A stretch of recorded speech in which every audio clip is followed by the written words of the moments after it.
program tonight, we are going to look at what the Bible talks about when it talks about a corrupt mind. The mind is, of course, the headquarters of the machine that God made called a human being. Please understand that that's not diminishing the role of humanity nor belittling it to call it a machine. We are God's machine. He created this, and it is a machine. It is a machine that possesses a body, it has a soul, and it has a spirit. But the machine was put here and designed to function in a proper way, function in the way the designer created it to function. And in the owner's manual, we were told that there were certain things that you could do to cause the machine to malfunction. So the machine did malfunction, and it is still malfunctioning. So we have among us those of which we would call of corrupt minds. When we say that there is something of a corrupt mind, then we are saying that there are corrupt souls. We are saying that there are broken down machines, and those machines are broken down on different levels. Some of the machines can be repaired. Even some of them with some pretty serious situations can be repaired.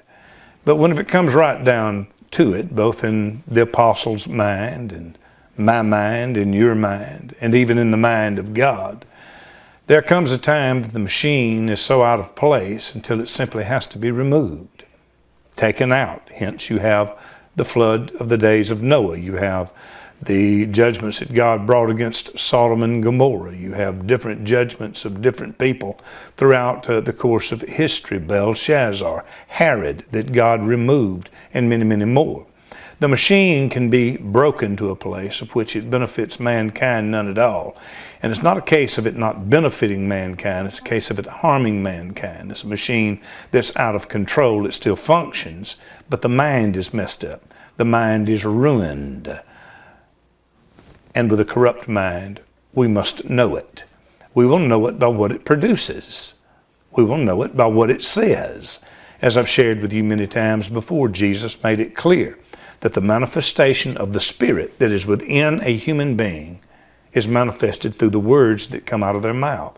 Jesus said, "The words that I speak are spirit, and they are life. They are spirit, they are truth." So the words that come out of our mouth is the projection, is the manifestation of our spirit. And that spirit is either leading you to destruction or to destroy others, or it is leading you to life and the things of which life brings, construction and all of the things that's beneficial to humanity. So I want to read to you a single passage or a couple of passages that pertains to the corrupt mind. Here's what the Bible says about it in the book of 1 Timothy chapter 6, verse 4 and 5. "He is proud, knowing nothing, but doting about questions and strifes of words, whereof cometh envy, strife, railings, evil surmisings, perverse disputings of men of corrupt minds, and destitute of the truth, supposing that gain is godliness. From such withdraw thyself." All right, now the Bible is giving us a group of people. It is giving us a group of individuals who possesses what the Bible calls a corrupt mind. Then it does not leave it up to us to determine what's corrupt. If it was, then, whatever didn't think like I think would be corrupt. We have to know what corruption is by looking at the owner's blueprint, the manufacturer's blueprint, on the machine and how the machine is supposed to function. Now, as the Bible speaks here of corrupt minds, as it always does, it follows up with the characteristic traits of it, so that really none of us should ever be in error or be taken by or vote into office people of corrupt minds, because God tells us of the corrupt minds being destitute of the truth and telling us to stay away from them. To stay away from them would certainly mean that you do not give them the keys of power to influence your life. If you do, you have put the gun to your head and pulled the trigger. So the characteristic traits, I'm going to break them down for you, of what the Bible says is corrupt mind. And then I'm going to apply it, as we always do, to our day.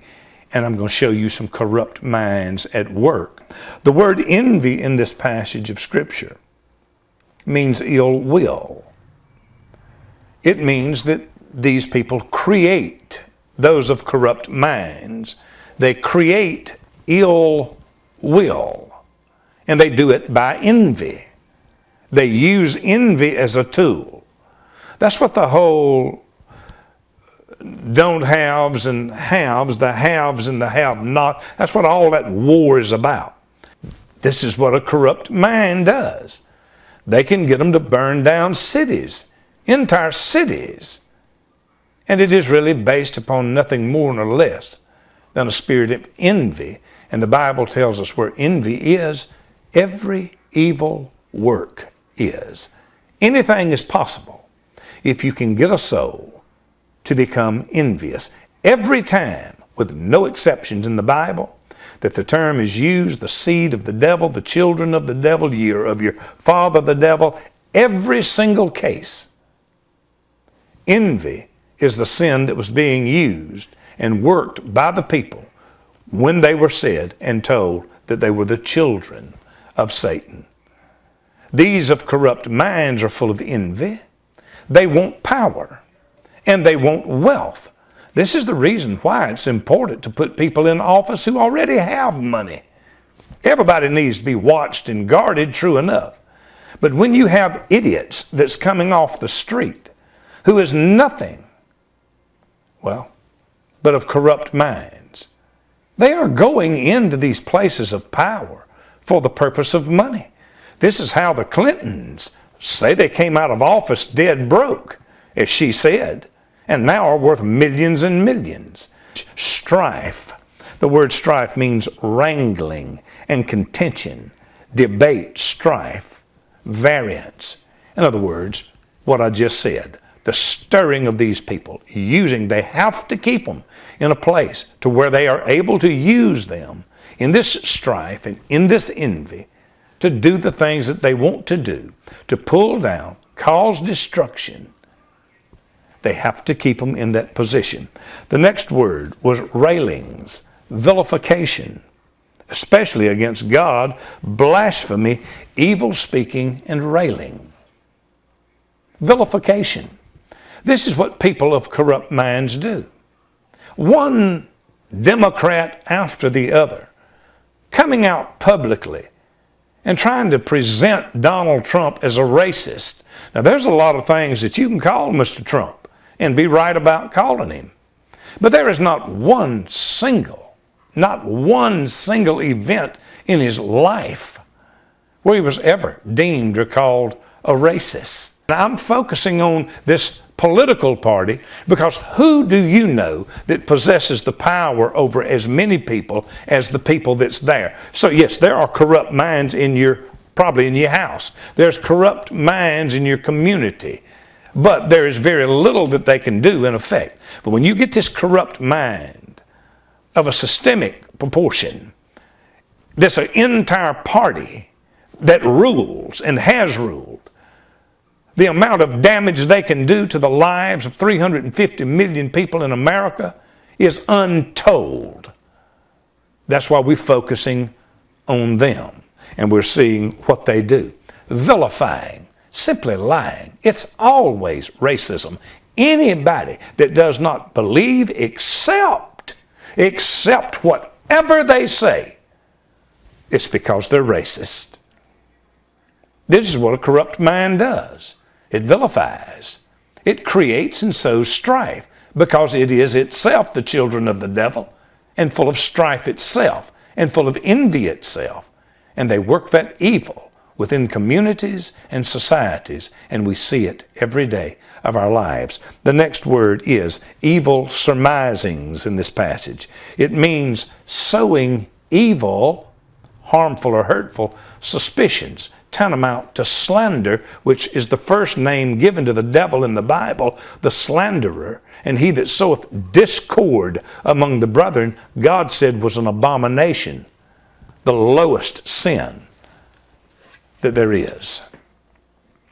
So these are the things that make up the evil mind, the corrupt mind. Corrupt mind means this, to rot. Whenever the Bible uses the word corrupt mind, which means, please understand, a corrupt soul. That's what the mind is the soul. The mind, the will, the emotions, the intellect. It is corrupt.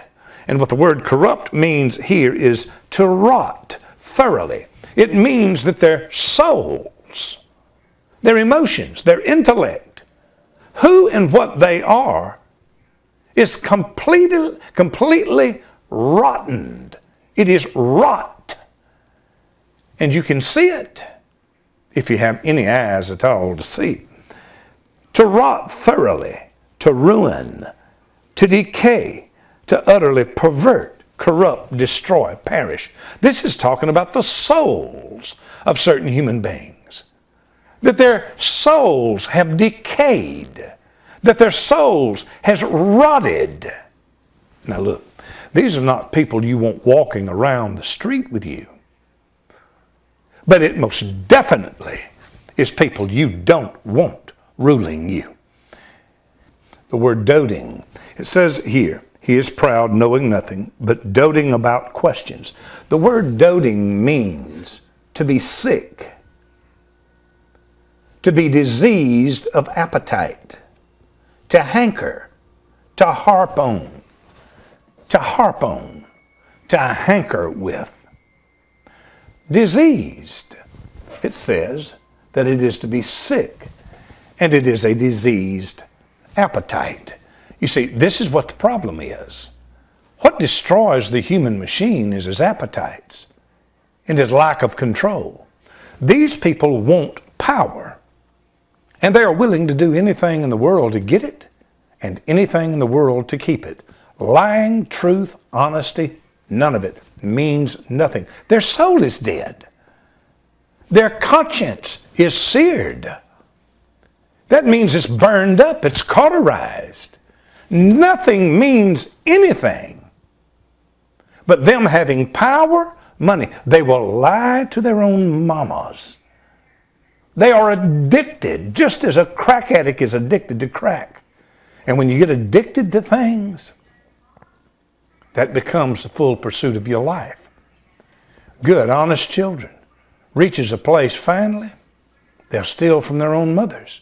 They'll steal from their daddies. And in many times, if their fathers are not giving them the drug money they need, they have killed their fathers, or they have killed their mothers for insurance policies. Once you reach this addicted state, once you reach this sick state, once you reach this diseased state of appetite to where there is no control whatsoever left, you're gone. It's over. And we put people such as this in power in America. And we keep on doing it over and over and over again. So, you see now what the Bible tells us is a corrupt mind, a corrupt soul, a broken down machine of which we call humanity, whose primary functioning tools of its machinery no longer works. It has been rotted. It has decayed. It is now sick.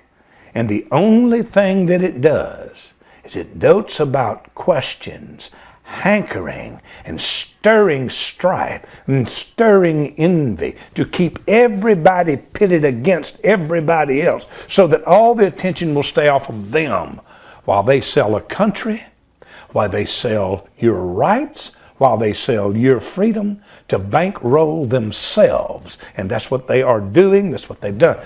Now, let me take you to some of the leaders of this Democratic Party. Where in the Republican Party you will find a bad apple every now and then. Inside this party they call the Democratic Party, the whole thing is completely taken over by the decay and the rot. And we see it again every day of our lives. So I want you to look at some of the leaders. Some of the leaders. One of them is Maxine Waters. When asked by a newsman, would she even go to a cabinet meeting or to a meeting by the incoming president, if he offered her a seat and asked her to come to try to build something and work something for the nation, for the good of it, she emphatically states, "No, sir, I will not even go." That's what you call cooperation. Even the Republicans sat down with Mr. Obama on Obamacare. None of them voted for it. It's a good thing they didn't. It's an absolute disaster, fixing to fall under its own weight. Premiums skyrocketing over 100%. It was a disaster. It was a lie. So it's good that they didn't vote for it. But at least they showed up to the meetings to hear about it, see about it, and then place their votes. But this sick and diseased soul, Maxine Waters, ain't no way she's going to even sit down with a man and talk to him. And she ain't pretending neither. Congresswoman, if I could just interrupt you for 1 second, excuse me, but I just want to get this straight. Are you saying then that you would not sit down with President-elect Trump if he invited you to the White House to meet on common ground? Oh, no, I won't go. I'm not going to sit down with him. I'm not going to go. I'm not going to pretend. Enough pretending. Maxine Waters has been determined to be the most unethical person in Congress. The second thing that she has to say is most interesting. Well, she's referring to Mr. Trump as a liar and all these things, and she tells that we went through a terrible, terrible crisis back in 2008. What she's talking about is the housing collapse, Fannie Mae and Freddie Mac, saying that the banks got away with murder. And no, she don't trust Mr. Trump. He's a liar. Now, as I've shown to you many, many times, the economic collapse that took place in 2008, of which Bush was blamed for, was caused by those two major lending institutions going bankrupt. The reason they went bankrupt was in 1992, a Democrat, Bill Clinton, forced them to loan money to people who didn't have money. But it was all the Democrats saying, you need to let them buy houses in good areas too, because a house will make them be a better person. Well, you don't loan money to people who has a record of not paying it back, well, because they don't pay it back. You don't loan money to people who the loan is more than what they make, because it guarantees that you can't pay it back. Well, they did it. And when they did it, of course, it didn't get paid back. And the two housing industries, Fannie Mae and Freddie Mac, collapsed. Now, 2001 and 2003, the Bush administration went to Congress, told the Congress, you got to do something about this. Every Republican member voted to regulate Fannie Mae and Freddie Mac. Miss Waters was one of the very ones who said there ain't nothing wrong with Freddie Mac and Fannie Mae. Nothing at all. It's exceeded its goal. Then just a few months later, it went bankrupt, and she blames Donald Trump. And they successfully blamed the Republican Party. Listen to this as she refers to Fannie Mae and Freddie Mac, as she continues to, with her sick and rotted soul, slander a man for something he's never done. We went through a terrible crisis in 2008. Many people lost their homes. The banks got away with murder. Talking about the 2008 Fannie Mae and Freddie Mac, and stating that Donald Trump is a liar, and stating that, well, the banks got away with murder. You know why they got away with murder? Because of Miss Maxine Waters, this rotted, diseased, corrupt mind. Here she is in the Congress in 2003, whenever the Republicans and George Bush was trying to stop Fannie Mae and Freddie Mac from this foolishness. Here's what she said then. Frankly, we were trying to fix something that wasn't broke. Mr. Chairman, we do not have a crisis at Freddie Mac. We do not have a crisis at Freddie Mac. We do not have a crisis at Freddie Mac. We do not have a crisis at Freddie Mac, and in particular at Fannie Mae. This same woman then was attacking the gas companies because the Democrats put so much regulation on them, it caused prices to soar. And she actually slipped up and called herself a socialist. And in the long pauses, look at the people around her as they begin to laugh at her. That's her own staff. As she admitted, you know what a socialist is, don't you? It's a communist. What guarantees are you going to give this liberal about how that will reduce the cost of gasoline at the pump if we let you drill where you say you want to drill? I can guarantee to the American people, because of the inaction of the United States Congress ever increasing prices unless the demand comes down, and the $5 will look like a very low price in the years to come if we are prohibited from finding new reserves, new opportunities to increase supplies. And guess what this liberal would be all about? This liberal will be all about socializing, would be about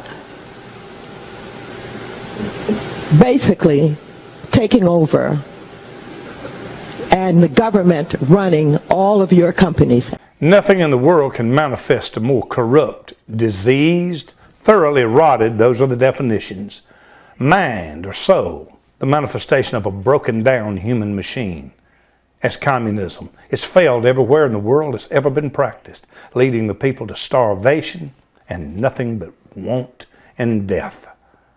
Then we come to Mr. Obama himself, the corrupt minds, who says one thing and then just days later says completely the opposite, as if just a few days before they didn't even say what they said. Now, this pertains to Mr. Trump winning the election. Whenever the issue came up concerning the hacking of Russia, there was nothing to it. There was no way that the elections could be hacked. There was no way this could happen. That's when he thought Hillary was going to win. There is no serious person out there who would suggest somehow that you could even rig America's elections, in part because they're so decentralized and the numbers of votes involved. There's no evidence that that has happened in the past, or that there are instances in which that will happen this time. And so I'd advise Mr. Trump to stop whining and go try to make his case to get votes. That was when they were absolutely positive that there was no way that Hillary could lose. There could be no voting hacking by any outside party. Just can't be done. Right after she lost, this is what he said on NPR. Is it necessary for the security of the United States that Russia pay some price for doing this? If, as they said, after you said they did it. I think there is no doubt that when any foreign government tries to impact the integrity of our elections, that we need to take action, and we will, at a time and place of our own choosing. Now all of a sudden Russia did it. Now he's standing up to Russia too. Now he's going to make them pay with 20 days and now less in office. He gave Russia the Middle East. Now he's going to stand up and bow up to them and make them pay. Now, just like it is with North Korea. North Korea has launched missiles, broken treaties, violated the Nuclear Arms Act over and over and over again during the 8 years of his presidency. Have you heard him come out and condemn North Korea? Stop North Korea? This is an 8-year administration that couldn't even get North Korea, a little old pinhead country with the power of America, couldn't even get them to a negotiating table in 8 years. And now his Secretary of State, John Kerry, is out warning that they are the #1 nuclear threat with just, 10 days or so left of that. What these people want to do, I'm thoroughly convinced. Now they've let all of the enemies into our country. They've let all these ISIS refugees into our country. They have now let North Korea build their nuclear arms. They've given the Middle East to Russia. And now the man wants to bow his chest up and become this tough leader with just 10 days left in the office. I think he wants to get a war started, if he could, a world war, and hand that over to Mr. Trump. Well, this is Mr. Kerry, or at least a news report telling you what Mr. Kerry had to say. U.S. Secretary of State John Kerry has warned the incoming Trump administration that North Korea's nuclear program is one of the gravest threats facing the United States. Speaking in Washington on Thursday ahead of his departure from office, Kerry said the new administration should keep upping the pressure on North Korea in order to get the regime to comply with its international obligations and return to the negotiating table. They are now the gravest threat with 10 days left. First you've heard of it. First you've heard this kind of talk from this administration. The gravest of threats. Then saying that we should up the pressure to get them to a negotiating table. 8 years. Nothing said about it. 8 years. The most powerful country in the world could not get North Korea to a negotiating table. Now, friend, this is what you call corrupt minds. These are liars. These people are after one thing, or several as a matter of fact. They're after their own names, their own power. They're after wealth for themselves. They are after the destruction of this country because they are socialist and communist and because they are men of corrupt minds and destitute of the truth.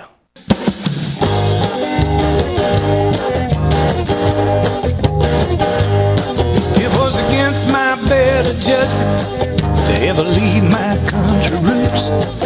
But she told me there was more to living than reading Bibles in Sunday school. Every 3 days in this city, and I done had more than I can take. So I'm going back to the woods, but baby, I learned from my mistakes. Hey, there's a cat down on the street. He got some hair like a porcupine. He got a wire stuck through his nose, got a earring in his eye. You know that I'm a man, but baby, I'm scared to go outside. So I'm going back to the woods. You can kiss these bricks goodbye. If this concrete jungle is what you want, well, you can have it to yourself. As far as I'm concerned, these monkeys ought to be swinging by the tails. It's like another planet. As far as I know, it could be hell. So I'm going back to the woods, and I'm gonna hermitize myself.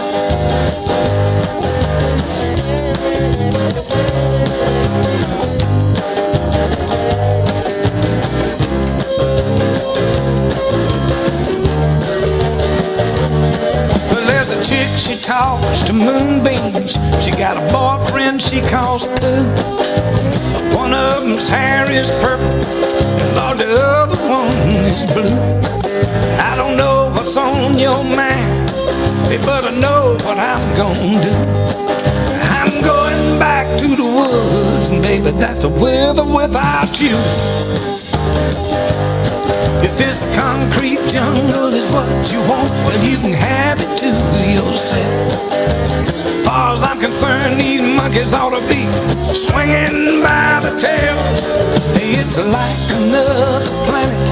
As far as I know, could be hell. So I'm going back to the woods, and I'm gonna hermitize myself. Hey, I'm going